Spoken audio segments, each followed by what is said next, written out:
Hi, welcome back to another welcome.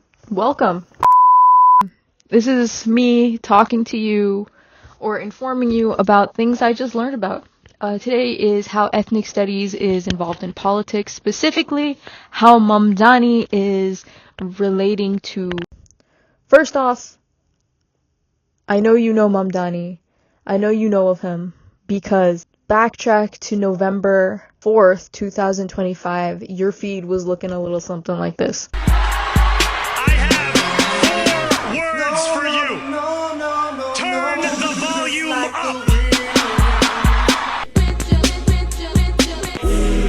Yeah, The name is... But you don't even know your own representative. You don't know who your mayor is. So why do we care so much about Mamdani? Well, first off, he is the first Muslim mayor of New York City. He is an advocate for the people of New York, and it's a beautiful thing to see such a diverse state have such a diverse mayor. Let's discuss why ethnic studies is important. What is it, and why does it relate to politics? Well, first off, ethnic studies is interdisciplinary, which means that it draws information, it draws ideas from other disciplines and other fields.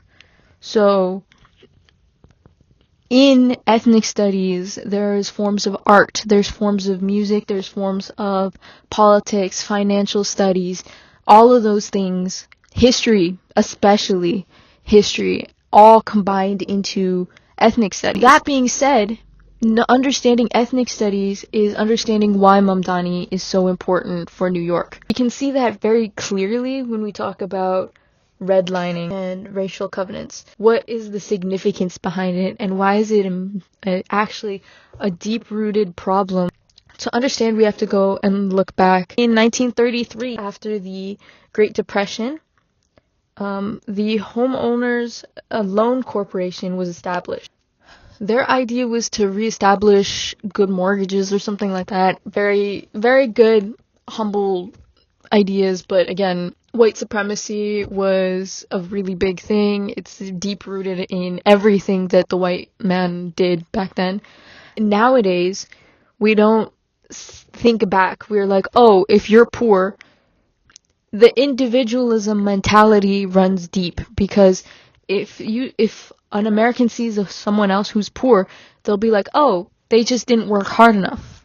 That's the American ideology, the hegemonic ideology of individualism, pulling yourself up by your bootstraps kind of mentality that actually is so surface level.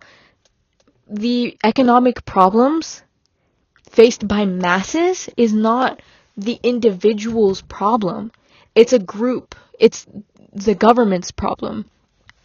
So, coming back to the Hulk, the Homeowners Loan Corporation, they created these maps. This one's actually of New York itself.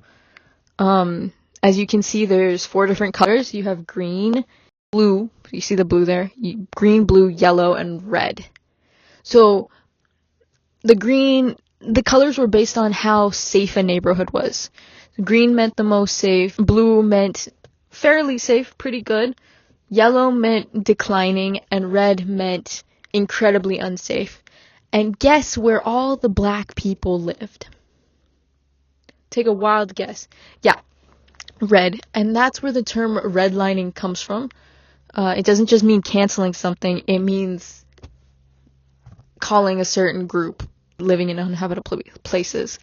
So this was in the 1930s, 1940s. They made these maps back then. Racial covenants was legally enforcing these maps, legally reinforcing people of color not to buy areas in green and blue areas. I don't know about yellow. Probably there was some, but overall they wanted the black people to stay in the redlined areas. And you think, oh, it's not that deep because it was back then. And there was even the Fair Housing Act in 1968 that abolished these maps, and it was reinforced by the U.S. Department of Housing and Urban Development. So it was like, oh, that's a good thing. It didn't do much because still, in these low-income neighborhoods that were once redlined, the ideas about these neighborhoods, the ghetto, so to speak, still stands. The prices of things are increasing, and the surveillance of these places are increasing because people don't have enough money to afford things, so they'll steal. It causes the rich to get more richer and the poor to get more poor, creating that wealth gap. The wealth gap between white Americans and black Americans is real, and I think I could be wrong, but a white American typically makes, I think, 70% more than the black American. I'll put the actual statistics here. Let's talk about how Mamdani is reversing the effects of redlining. What Mamdani did, the biggest thing I think he did, was create a Department of Community Safeties. And what that means is that creating an outreach program for the public areas where trained professionals are taking mental health actions and crisis response instead of just, oh, that's bad, let's arrest them. Gun violence protection, and he's addressing hate, tackling homelessness, all those things that make a community unsafe.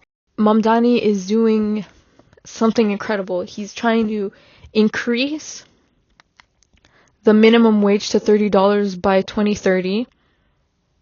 He's raising people's rent and creating affordable housing, creating city-owned grocery stores.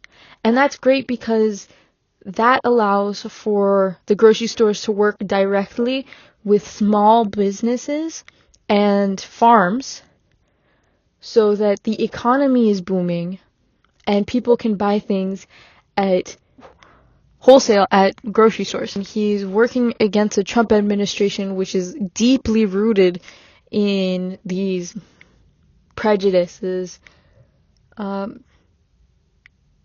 So, all best of luck to Mamdani. Unique background for a politician, and that's why I think he's making such an impact in New York and even now. I mean, look at this guy who's running for lieutenant governor of California, Oliver Ma. Do you see his page?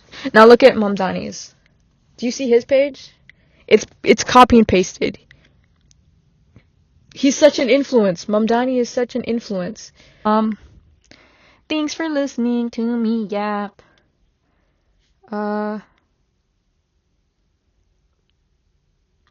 have a good one.